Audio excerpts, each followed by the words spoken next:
Morning, good evening, and good afternoon. And welcome to another episode of Musing from the Mortuary.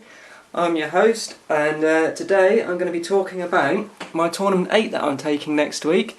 I finally settled on what I'm going to do, and this is going to be a little chat and a run through of what I've got, how I've come to this conclusion, what I'm looking for from the team, and that's what we're going to run through today. So now we're going to cue the funky intro music, which I don't have any of yet because I haven't worked out how to do that on the editing program. So there's not going to be a lot going on visually in this video. I'll put the models in front of the screen as I talk about them with the character card, but you probably want to put this on in the background when you're cooking, when you're painting, or when you're just doing your morning volutions, or whatever it is that you want to do. But don't expect lots of funky visuals from this because I just haven't worked out how to do that yet. So to start with, we'll start at the top. So as I've mentioned in previous videos, I will be taking Scalpel as my captain, because I like her a lot, and I haven't used Obulus, well, I haven't used him once, and I'm starting to get the hang of this girl now. I find that she's pretty versatile. She's not going to take anyone out on her own. She's got standard stats, well, not standard really, sorry. Her movement's very good, 7-9, attack 7 with anatomical precision, which is just awesome, and a kick of 3-6, so she's a pretty good goal threat, and I have to admit that I think I've scored with her in nearly every game that I've played with her, because she's got on her playbook, as we can see, that magic push dodge and 1 damage, which all of you Alchemist players who use Midas will absolutely love. I think he's got it on 2 but without the damage. But then she's got anatomical precision, so I think she can achieve 3 as easily as Midas can achieve 2. She doesn't have the 7 influence, so she can't do it 6 times and then score, but hey ho, you can't have all the toys. So looking at her playbook, the fact that she's got a momentous dodge on 1 means that she's always going to be generating you momentum if you put a point of influence on her and she gets into melee with someone. The tackle on 2 is great, it means that she can go get the ball off pretty much anyone with 7 dice, even like your defense 5 strikers are going to struggle to keep the ball from her. As I've just said, that I think for me the magic for her is 3 successes. I have read other places that people say that 3 and 4 Tormented Agony. I'll go over that in a minute. I'm not as sold on it as other people. But the rest of her playbook's pretty good. She's got momentum on every column except for the second, where she's got the tackle. She's got the knockdown on 6. I mean, I must admit I've only ever done that once, and that was because I just didn't have any other players on the pitch at the time that could do a knockdown, and I thought, fuck it, I might as well for once. Yeah, so she can get up to 4 damage on the 7th column, but I don't hit that very often. She needs support to do that really, to get 7 successes, even with anatomical precision, unless she's charging. So generally, what I'm finding with this lineup as I go through it is, I think all the games that I've won, I've scored 3 goals. I don't think I've won a game yet with 2 goals and 2 takeouts. Maybe the first game I used her in against my mates Musings, I think that may have been a 2-2, but that was more because I don't think either of us really knew what to expect from this team. So, as I said, looking at a character plays, Tormented Agony, which is tricksy. It allows you to reallocate a point of influence from the targeted model to another friendly enemy model within 10 inches. I don't actually use it that much. I think a more canny player probably could, but I don't think I'm good enough yet to spot when my opponent's loaded up one of their players with exactly enough influence to do a play, and I can go and fuck it up. I know there's all the talk about going into someone just taking all their influence and dumping it on a mascot, but I don't know. I haven't found that's actually been a viable option for me. In games that I've played, either the mascot's been too far away, or it's situational. It's 2 damage. It's momentous, which is probably more what I'd use it for. I was thinking about it earlier, and actually I think a better use for it may be dumping the influence, is being able to identify which players you can dump the influence on but then can't do anything with it. That's not going to mess your play up, so maybe someone like Compound, who you can work out what his threat range is, and actually, other than throwing up his, is it Horrific Odour that it makes you have to spend an extra point of influence, he can't really do anything with it. And as long as you know you're not going to shoot and it's not going to mess up your shooting opportunities, dumping it on a goalkeeper may be a viable option. I don't know, I just think most of the time if you're reallocating the influence to another player, they can generally do something with it.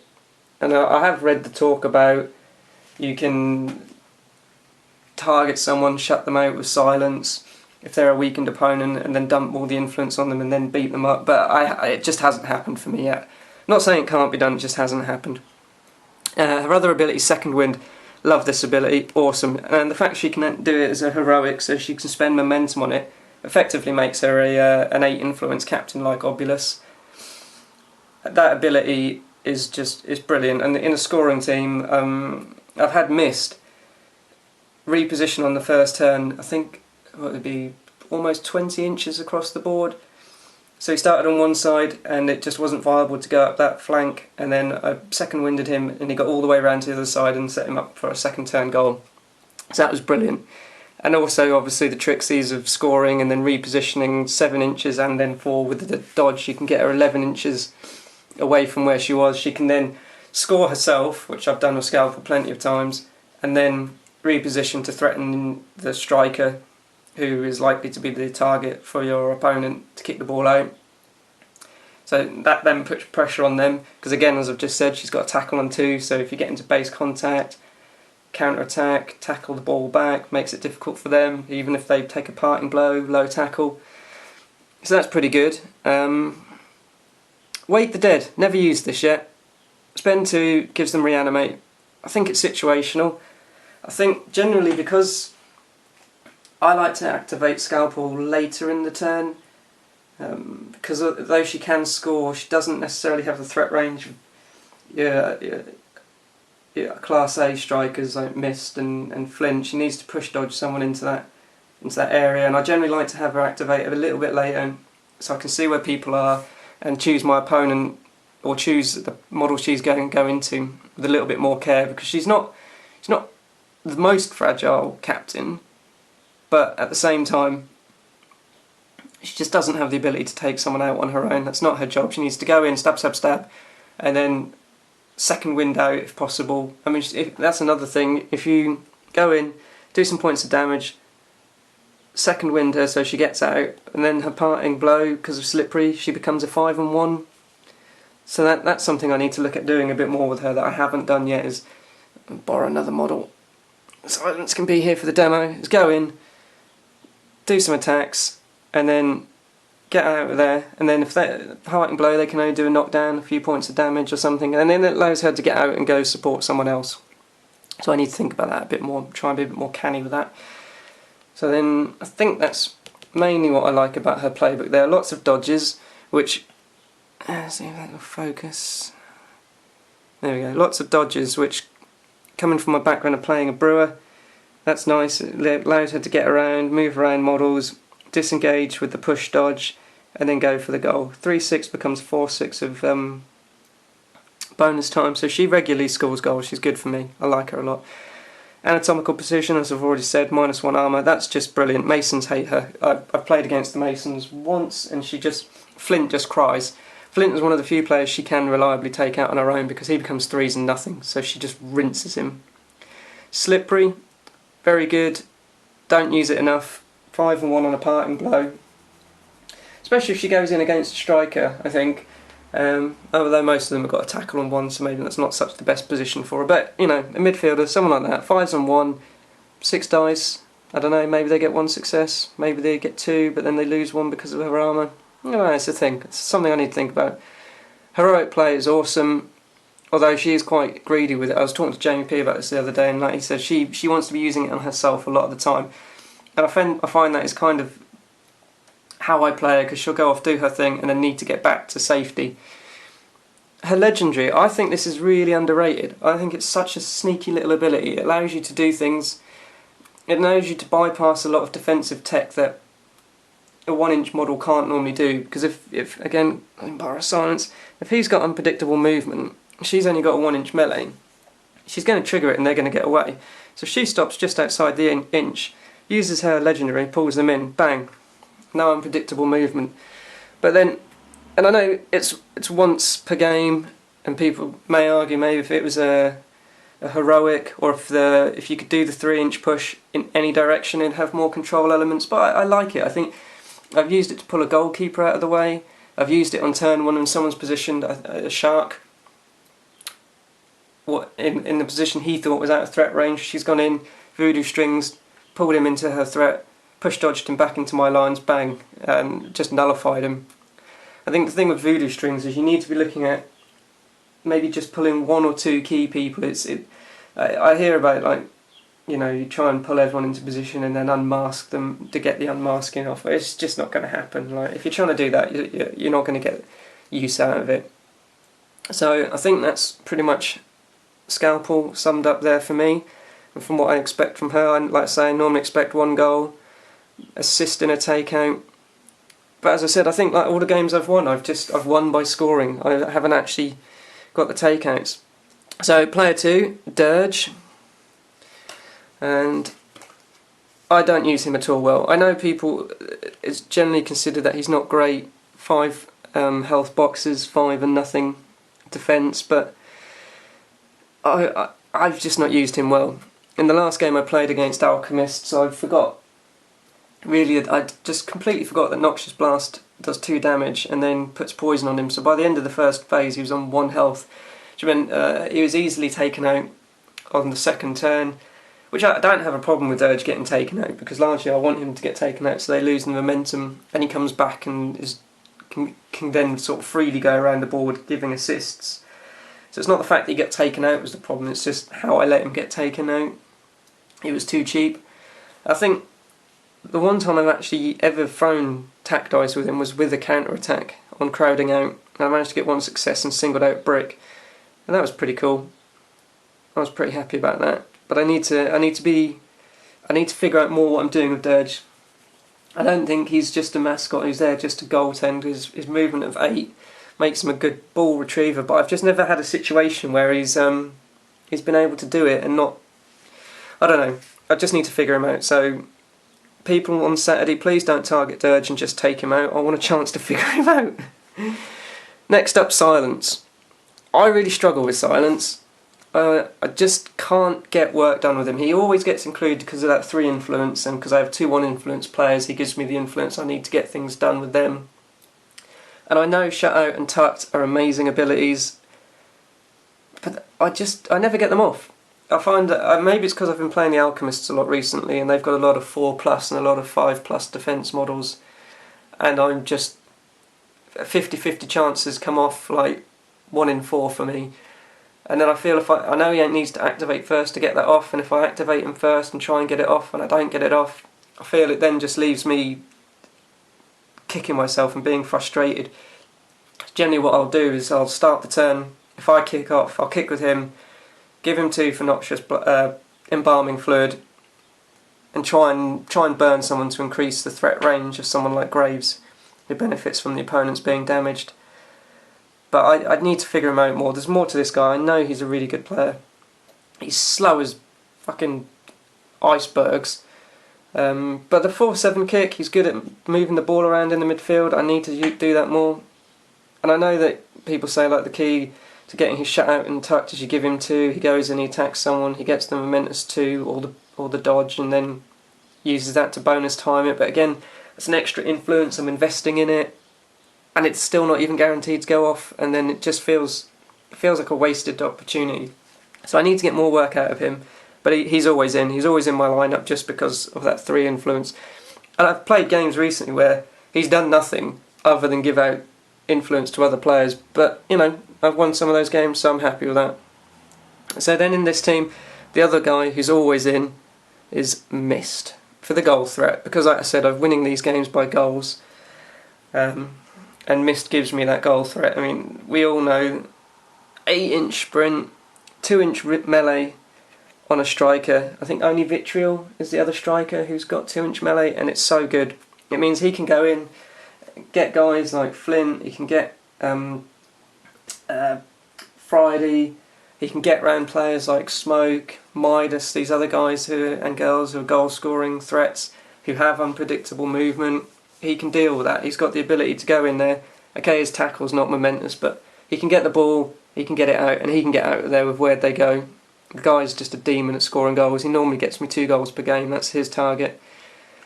So he's got like 6-8 move, 4 attack, which can go to 5 if they're in cover, 3-8 kick, which is normally 4-8 because you're bonus timing it. I've learnt in recent games, I wasn't getting a lot done with him in the first few games I played him.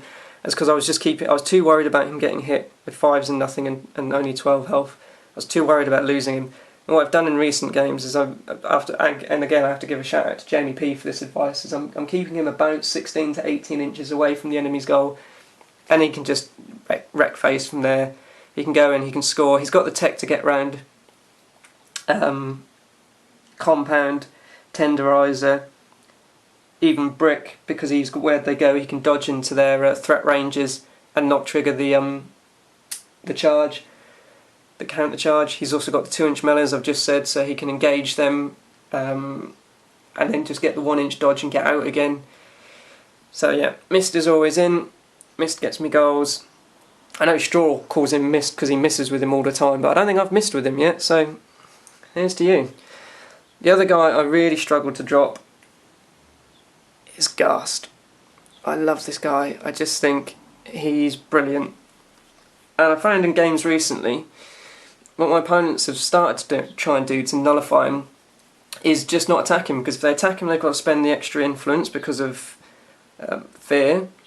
And if they damage him, I get the momentum because of rising anger, and if they don't knock him down, he then counter-attacks them and knocks them down because he's got the momentum on 2. We'll have a look at his playbook in a minute.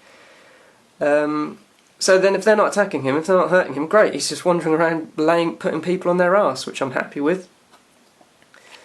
So 4-7, effectively he's got a threat range of 6 inches if he just jogs because of his 2-inch melee, which is it's a thing in this fort. I find, and I don't know if it's a hangover from the Brewers, is that I like 2-inch melee.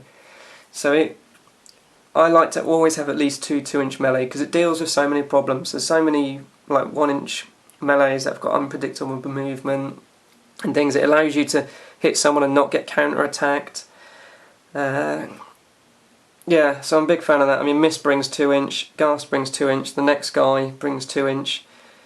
So I find it hard to drop any of those 3 because of that. So he's 3s and 1s, so he's pretty easy to hit and get character plays off, but, you know, that's the thing I have to deal with. His playbook, as we said, we've got the momentous knockdown on 2, which I'm very happy about. So generally I give him 1 or 2 influence, he wanders around, just knocks people down. I have started using if I get the 3rd off, doing the 2 damage and the knockdown, so it increases Graves' threat range, which is good. It then gives him a 11-inch threat range, so Graves can hang out in the wings, Ghast can knock them down, Graves can come in and then make them bleed and hopefully get rabid animal and poison them. 21 hitboxes, this guy is just, I've seen him just sit in the middle, engage people, they don't want to hit him, they can't get away from him, he just ties them up. He's brilliant, really good centrepiece for me. His playbook's not overly spectacular, I'm only ever looking for 2 hits really to get the knockdown. Because like I say, with this army team I struggle to take people out, and I think it's a hangover from playing the Brewers. I just think everyone's just going to go in and kill someone in 1 activation. But these guys aren't Hooper, they're not Tapper. They don't have that capability, so that's why I think I'm winning games by scoring. I think I've used the unmasking once because I just find that my players, there's too many of my own players in the area who can get hurt by it, and I don't want to do that. But yeah, Ghast, very good player. I'd like to hear other people's thoughts on him because I do see quite a lot of Morticians teams that don't use him, and I can't work out why you wouldn't, personally. I will apologise now if I get cut off suddenly because it looks like the battery on this camera is almost dead, so I will carry on, and if I get cut off I'll go charge it, upload this bit and then upload the second bit when it's done. So the other guy who's regularly in my 6, and I haven't dropped him actually since I've started playing the Morticians, is Graves. As you know, as I've talked about in previous videos, the hashtag PlayGraves 2016, I think this guy gets so many things done for me. 5-7 movement with 2-inch melee, again that's the 3rd 2-inch melee I've got in this team, allows me to deal with unpredictable movement, allows me to deal with a lot of 1-inch melee so they can't get me and I can get them. Tac 6, very good, again with Ghast, that's 2 Tac 6 models. Silence, I always call her Silence, Scalpel brings Tac 7, So it's a good amount of attack going around. Kick 3-6, so I've got him with 3-6, I've got Scalpel with 3-6, I've got Silence with 3-6, I've got Mist with 3-8. So actually it's a Mortician's team that can kick the ball. A slight variation of this that Paul Sutton plays is the Scorticians, and he plays Bonesaw instead of Ghast. But as I've said, I've won games with these guys just by scoring. So 4-1, average defence, 14 health, I think that's average. His character traits, damage target, so when this model performs charge against damaged enemy model, it gains +0, +2. So again, embalming fluid, I try and maybe use that turn on to get someone burning to do a bit of damage to make him an 11-inch threat range. All Ghast, knocking them down, doing the 2 damage, then an 11-inch threat range. The problem where I've come unstuck with Graves recently is I've got him into the middle too early on, and I'm not getting the charge off, I'm not getting the wrap, so I'm not getting... Ideally, I want to get the wrap because I want to get Rabid Animal, which is on his 6, and then 1 damage, which then puts poison and bleed on them. So in the maintenance phase, if he goes at the end of the turn, and he should be, for me, he's putting 5 condition damage on them. He's the best ball retriever I've got, other than Mist potentially, but he's got a tackle on 1 and 6 dice, and then the push on 2. So if you've got them at 2 inches, even if they've got 2-inch melee, 2 dice. First attack, tackle the ball. Second attack, push him away. Third dice, pass the ball to someone else. Good, 3-6, and he's accurate as well. He's got the 3 damage on the 4, which is achievable. But the thing I've got to get right into my head is that this is not a Brewers team. I keep thinking of it as the Brewers team. I keep thinking, oh, he'll go in and he'll take them out on his own, but he can't. He needs the help from Ghast, he needs the help from Scalpel. He needs to be going in, doing a bit of work after Ghast has done a bit of work, and then Scalpel can go in, stab, stab, stab, stab, stab, and then dodge away with the ball, preferably, and get 6-point activation. So, big fan of Graves. I know he's only 1 influence, but in this team, how I normally do it is I will have, with these players, I'll put 4 on Scalpel, gives her enough to do stuff, 3 to 4 on Mist, 1 on Silence, except for on the first turn because of threat ranges and things and abilities, 1 to 2 on Ghast so he can just knock people down, and then 2 on Graves, and I'm happy with those numbers. They get work done. I'm not a big fan of loading up one player just to do a super activation unless it's a last in the turn, or to win a game. Sometimes I will load Scalpel up with 6 if I need to. If I'm on 8 points and she's got the ball, or she can get the ball, she'll get 6, and it's an all or nothing play. It came off in the last game. I managed to drag Mercury to where he needed to be, took the ball, scored, won the game. So that's Graves, that's my regular 6. Occasionally I've changed it up and put Bonesaw in instead of Ghast because of his, again, it gives me